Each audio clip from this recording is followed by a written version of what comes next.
Pinuntahan namin sa San Pablo. Sa San Pablo? Kailan yan? Kahapon. Ay, binasag yung kanyang cellphone. Kung makikita nyo.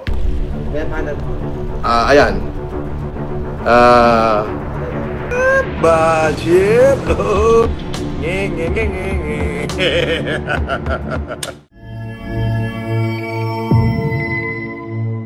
Hi everyone!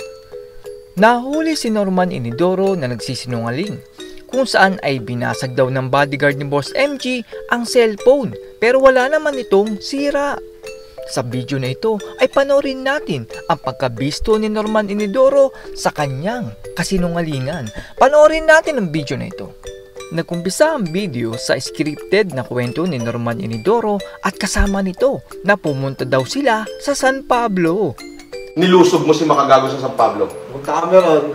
Kasi nga, masyado na siyang sa amin masyado na siyang mainit din gawa ng kung ano-ano sinasabi niya sa amin. Kung ano-ano yung pinaparating niya sa amin, banta-banta sa amin gano'n. Okay. So ngayon, pinuntahan namin sa San Pablo. Sa San Pablo? Kailan yan? Kahapon. Kahapon. Nakarating kayo sa bahay niya? Doon na sa labas ng village, ayaw kayo papasukin. Nilabas kami ng tao. Lumabas daw ang tao ni Boss MG at halatang gawa-gawa lang ang kwento ni Norman Inidoro.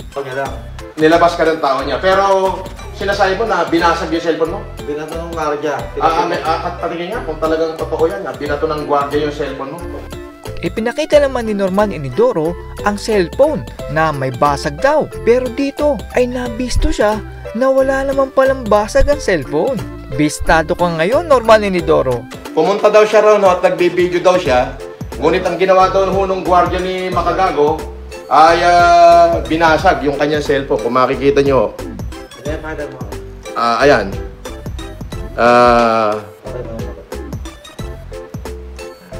Kung makikita nyo ho dyan, puro lamat ho yung cellphone.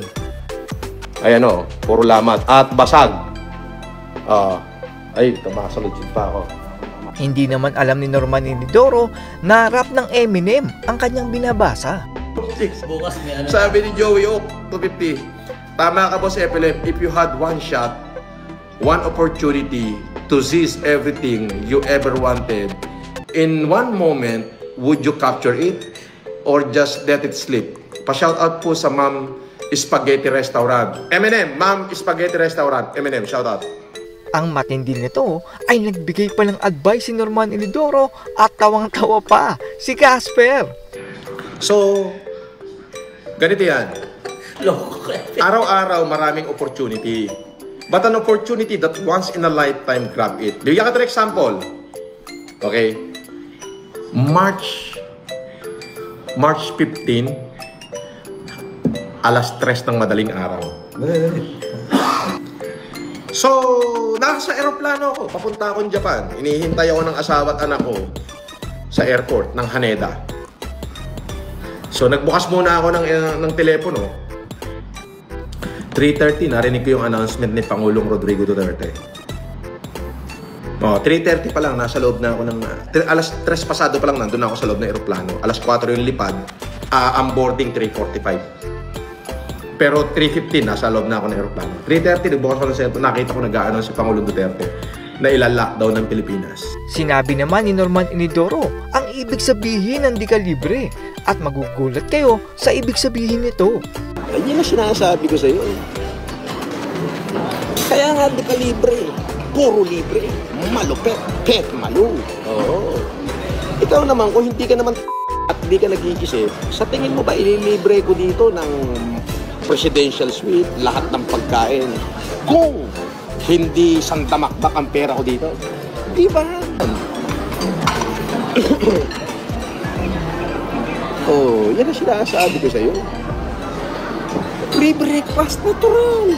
Di ka libre nga eh. Kayo ba may free breakfast? Wala. Oh, ako kahit na free breakfast, at least libre. Kaya nga, di ka libre.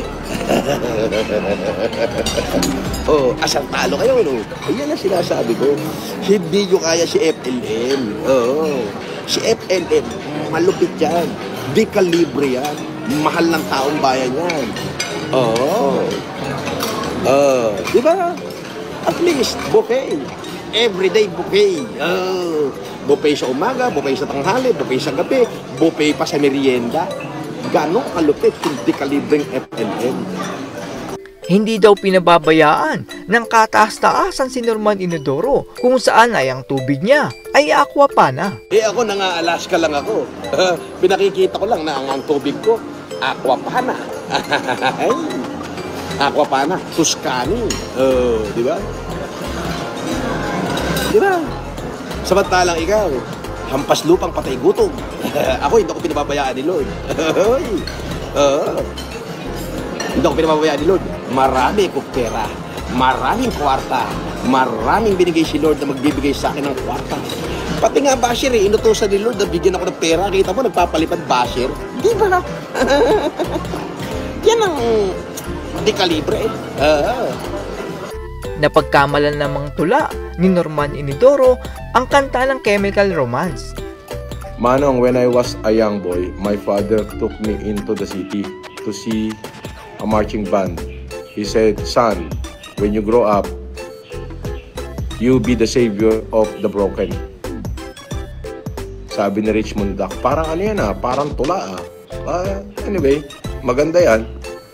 Tuloy mo lang, shout out sa'yo, mabuhay ka. From United States of America. Ipinakita naman ni Norman Inodoro ang kanyang diamond card upang inggitin daw ang kanyang basher. Parating ako, then sinalubong agad ako ng marketing officer, si Christine. In-arrange niya agad yung 2 room for me and my bodyguard. Tapos in-arrange niya yung 5th floor, yung buffet, lahat. Everything is all free. Just using my perks. Yes. Diamond, the highest perk in New World, Newport. Bashir! Nge.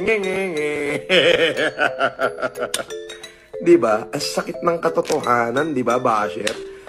Kinyanginang yan. Diba? Ang sakit, no? No? Pero, papatayin kitang naiinggit. Yes. Papatayin kita sa inggit. Ibabaon kita at ililibing kita ng aking mga ngiti. Nge.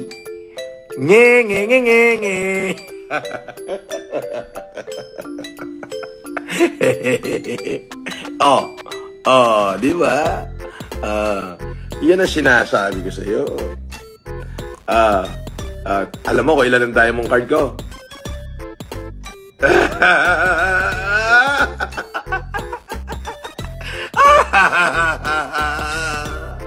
Kalahating kilo daw ang gold ni Norman Inodoro. Grabe naman kasinungalingan nito.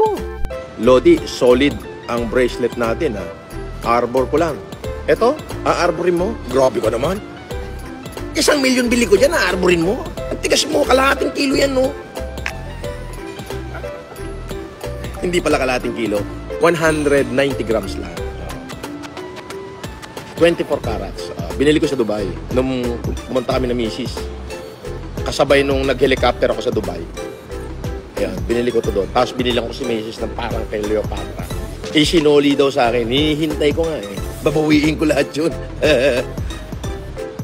At yan po ang kalokohan na pinagsasasabi ni Norman Inodoro kung saan ay may kasinungalingan at minsan ay kayabangan. Sa ating mga OFW na nagsisikap sa ibang bansa ay malapit na po ang Kapaskuhan. Paniguradong sasabihin na naman ni Norman Inodoro na magbibigay siya ng aginaldo sa naghihirap na mga Pilipino. Huwag po kayong maniniwala sa matamis niyang salita dahil ang pera na inyong itutulong kay Norman Inodoro ay paniguradong sa bulsa niya ang diretso. That's all everyone. Salamat sa inyong panonood. This is Chuck and you're watching Biker Drone.